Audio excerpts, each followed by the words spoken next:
বিষয়। প্রথমে বলি আপেক্ষিকতা জিনিসটা কি। কোনো বিষয় অন্য কোনো কিছুর সাপেক্ষে বিবেচিত হবার নামই হলো আপেক্ষিকতা।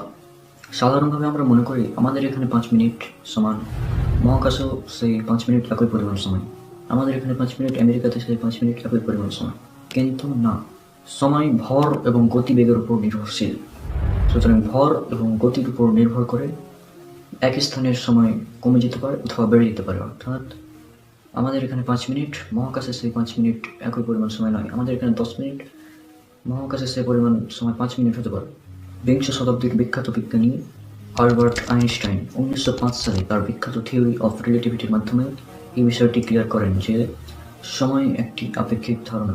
বিজ্ঞানী আইনস্টাইন তিনি দেখিয়েছেন যে সময় ভর এবং গতিবেগের উপর নির্ভরশীল এবং তা অভিকর্ষ শক্তির উপর নির্ভরশীল।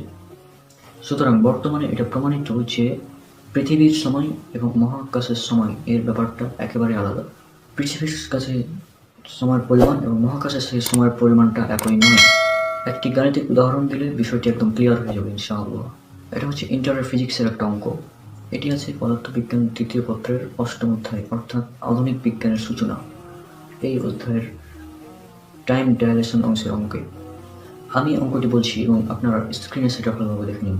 একজন মহাশূন্যচারী 25 বছর বয়সে 2.6 × 10⁸ মিটার পার সেকেন্ড বেগে গতিশীল একটি মহাকাশযানে চড়ে ভ্রমণে বের হলেন। 40 বছর পর তিনি ফিরে এলেন। এখন ওই ব্যক্তির বয়স কত হবে? স্বাভাবিকভাবে আমরা বলতে পারি তিনি পৃথিবী থেকে বের হয়েছেন 25 বছর বয়সে এবং মহাকাশে থেকেছেন 40 বছর। তাহলে বর্তমানে তার বয়স হবে 40 + 25 = 65 বছর। কিন্তু না, টাইম ডাইলেশনের অঙ্কটি করা হয় T=T0/√1 - v²/c² এই সূত্র দ্বারা, যেখানে c হলো আলোর বেগ এবং v ওই ব্যক্তির বেগ। এখন আমরা যখন এই অঙ্কটি করব তখন তার বয়স হবে 45 বছর, অর্থাৎ প্রায় 20 বছর কমে গেল। তাহলে চিন্তা করুন যে পৃথিবীতে যে সময়টা 40 বছর, মহাকাশে সেই সময়টা হলো 20 বছর। এখানে সময়টি নির্ভর করেছে ওই ব্যক্তির গতির উপর। আলোর গতি হলো 3 × 10⁸ মিটার পার সেকেন্ড, অর্থাৎ প্রায় 3 লক্ষ কিলোমিটার পার সেকেন্ড, 3 লক্ষ কিলোমিটার প্রতি সেকেন্ডে। এবং ওই ব্যক্তির বেগ এখানে দেওয়া আছে 2.6 × 10⁸ মিটার পার সেকেন্ড, অর্থাৎ প্রায় 2,60,000 কিলোমিটার পার সেকেন্ড। এত বেগে যখন কোনো একজন ব্যক্তি যাবে তখন তার বয়সটা বাড়বে না, বরং কমে যাবে। এই আলোর বেগের কাছাকাছি যখন কোনো ব্যক্তি যাবে তখন তার বয়সটা বাড়বে না, বরং কমে যাবে। এবং এই কারণেই তার বয়স হয়ে গেল 45 বছর, অর্থাৎ 20 বছর কমে গেল।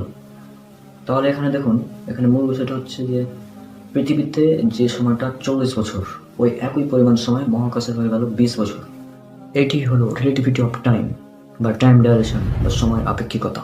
আমি চলে যাব পবিত্র কোরআনের কোন জায়গায় এই বিষয়টি উল্লেখ করা আছে। সময়ের আপেক্ষিকতার এই বিষয়টি পবিত্র কোরআনের কোন জায়গায় উল্লেখ করা আছে সেটা আবার দেখব। আমি এখন চলে যাব পবিত্র কোরআনের সূরা হাজ 22 নম্বর সূরার 47 নম্বর আয়াত। أعوذ بالله من الشيطان الرجيم ويستعجلونك بالعذاب ولن يخلف الله وعده وإن يوما عند ربك كألف سنة مما تعدون। আর তারা তোমাকে আযাব ত্বরান্বিত করতে বলে, অথচ আল্লাহ কখনো তার ওয়াদা খেলাপ করেন না। আর তোমার রবের নিকট নিশ্চয় একদিন তোমাদের গণনায় 1000 বছরের সমান। এখানে আল্লাহ বলছেন আল্লাহর কাছে একদিন সমান তোমাদের গণনায় 1000 বছরের সমান। এরকম আরো একটি আয়াত রয়েছে 32 নম্বর সূরা সাজদা এর 5 নম্বর আয়াত।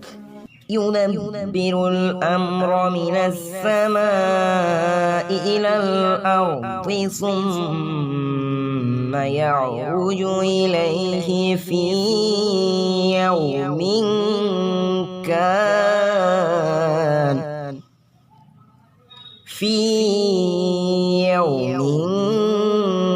كان مقداره 1000 سنة مما تعدون। তিনি আসমান থেকে জমিন পর্যন্ত সকল কার্য পরিচালনা করেন। তারপর তা একদিন তাঁর কাছে উঠবে, যে দিনের পরিমাণ হবে তোমাদের গণনায় 1000 বছর। এছাড়াও আরেকটি আয়াত রয়েছে, সেটা হচ্ছে সূরা মাআরিজ অর্থাৎ ৭৭ নম্বর সূরার ৪ নম্বর আয়াত। تعرج الملائكة والروح إليه في يوم كان مقدار في يوم كان مقداره 50 ألف سنة ফেরেশতাগণ এবং রূহ এমন একদিনে আল্লাহর নিকট পৌঁছাবে যার পরিমাণ হবে 50,000 বছর। এখন ওই অঙ্কটির দিকে লক্ষ্য করেন, যেখানে ওই ব্যক্তিটি পৃথিবী থেকে বের হলো 25 বছর বয়সে, মহাকাশে থাকলো 40 বছর, পৃথিবীতে ফিরে এসে তার বয়স হলো 45 বছর, যেখানে তার বয়স হওয়ার কথা ছিল 65 বছর, কিন্তু তা না হয়ে তার বয়স হলো 45 বছর, অর্থাৎ 20 বছরের ব্যবধান।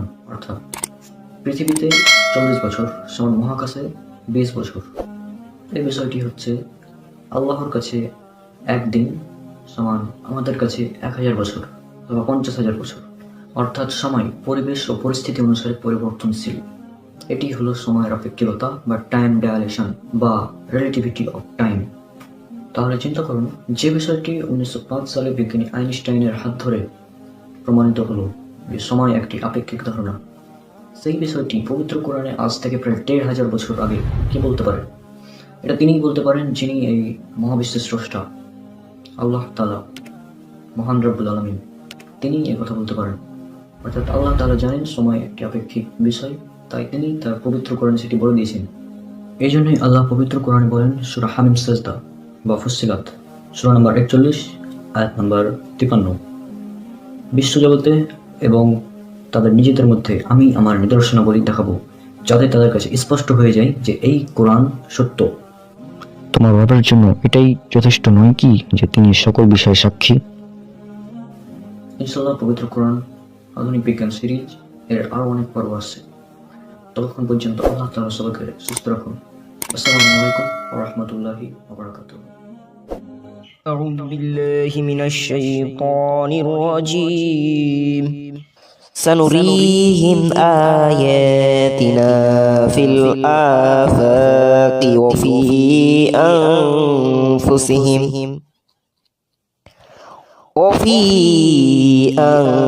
أنفسهم حتى يتبين لهم أنه الحق